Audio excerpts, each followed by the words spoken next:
Appel du comité laïque de coordination.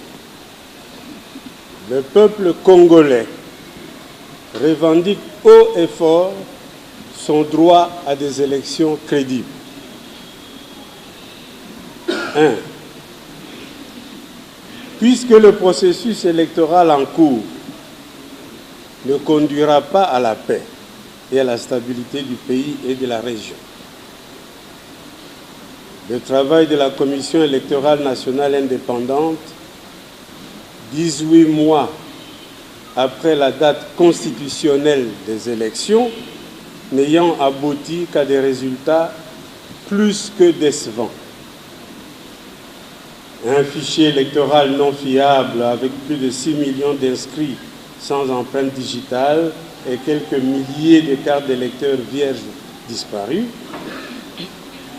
des listes contestées et piégées des partis et regroupements politiques admis à la compétition électorale, l'exclusion plus que suspecte de la présence des experts internationaux, l'imposition aux souverains primaires d'une machine à voter non consensuelle et non prévue par la loi comme mode électoral incontournable. 2. Puisque cette période préélectorale, dont l'environnement aurait dû être assaini, comme l'exigeait l'accord de la Saint-Sylvestre et les résolutions pertinentes des Nations Unies, continue à être envenimée par, primo, l'instrumentalisation de l'appareil judiciaire, la police, les services de sécurité à des fins partisanes. Secundo, un climat politique tendu du fait du maintien des opposants et acteurs de la société civile en exil, ainsi que de l'incarcération dans la durée des prisonniers politiques et d'opinion, parmi lesquels des jeunes des mouvements citoyens. Tertio, l'exclusion des Congolais de l'étranger de leurs droits civiques. Quarto, la recrudescence des violences et violations des droits de l'homme et la persistance d'une misère intolérable dans certaines régions du pays, comme au Kasaï, à Ituri et au Nord Kivu. Quinto, le bradage systématique et généralisé du patrimoine national et des ressources naturelles du sol et du sous-sol du pays, considéré comme totalement privatisé. 3. Puisque le président Kabila, au pouvoir depuis 2001, élu en 2006, réélu en 2011, en fait d'un mandat depuis 2016, semble se préparer activement à poser sa candidature pour un 3e ou 4e mandat en 2018, compte tenu de son silence sur les déclarations et affiches de ses partisans,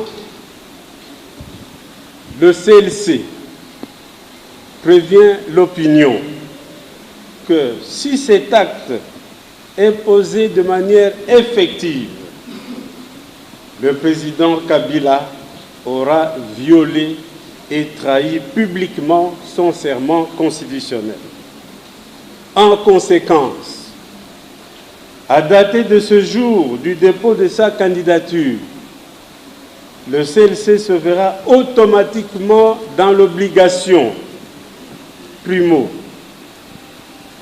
d'inviter le peuple congolais à ne plus le reconnaître comme chef de l'État légitime et à la communauté internationale de ne plus le considérer comme le représentant légal et légitime de ses intérêts.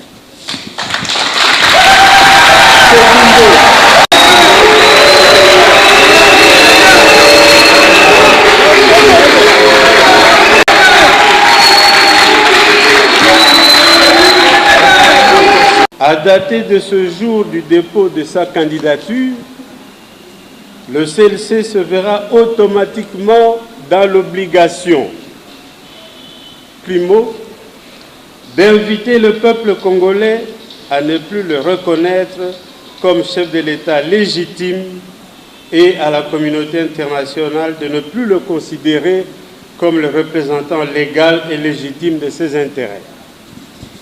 Segundo, de décréter le mois d'août, mois d'action combinée, de marche pacifique, de sitting, de villes mortes, de grève généralisée et d'action de désobéissance civile sur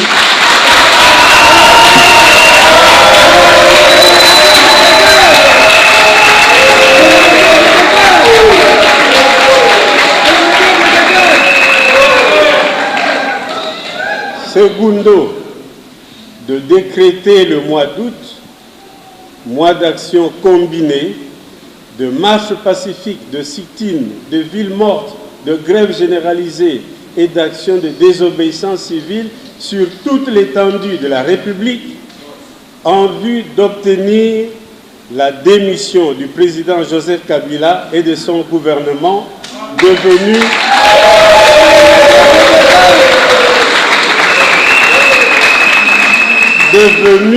de véritables obstacles des élections crédibles, transparentes et apaisées.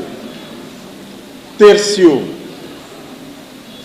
de convier à la plus grande prudence les investisseurs, tant nationaux qu'internationaux, qui seraient tentés de conclure avec ces autorités illégitimes des contrats ou conventions quelconques portant sur les ressources naturelles ou le patrimoine national du pays, de surcroît sur base d'un code minier promulgué dans des conditions suspectes. 5. Le CLC considère qu'il est encore temps de sauver ce qui peut l'être encore de ce processus. Par le non-dépôt de la candidature du président Joseph Kabila pour un nouveau mandat, le retrait total et immédiat de la machine à voter, la mise en œuvre des recommandations de l'OIF relatives au fichier électoral, l'implication par la CENI des experts internationaux dans l'accompagnement technique du processus électoral, la fin de l'instrumentalisation de l'appareil judiciaire, de la police et des services de sécurité, l'application stricte des mesures de décrispation politique préconisées par l'accord de la Saint-Sylvestre. 6. L'heure étant grave, la paix et la stabilité du pays ainsi que de la sous-région étant menacées, le 9 août 2018, le CLC lancera son appel à la mobilisation générale de toutes les forces vives de la nation pour ces premières grandes actions qui se tiendront le 12, le 13 et le 14 août 2018 sur toute l'étendue de la République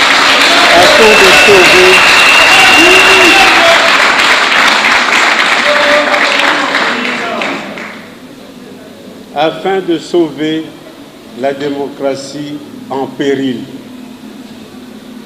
À l'ensemble de notre peuple, le CLC demande de demeurer vigilant, mobilisé et solidaire, chrétiens, croyants et hommes de bonne volonté. Pour sauver la nation, prêtres, pasteurs et imams, travailleurs, fonctionnaires, commerçants, étudiants, chômeurs, chauffeurs de taxi ou de bus, associations des femmes, des jeunes et des sportifs, mouvements citoyens, femmes et hommes politiques et de la société civile, congolais du pays et de la diaspora, plus que jamais, prenons notre destin en main pour créer des conditions de paix véritables dans notre pays et libérer l'avenir pour le bonheur de tous. Car l'heure de la vérité a plus que sonné. Fait à Kinshasa le 7 juillet 2018 pour le comité laïque de coordination, Gertrude Kombe, Franklin Bokolo, Julien Lukengu, Jonas Chombela, professeur Justin Okana et professeur Isidore Ndaïwen. Je vous remercie.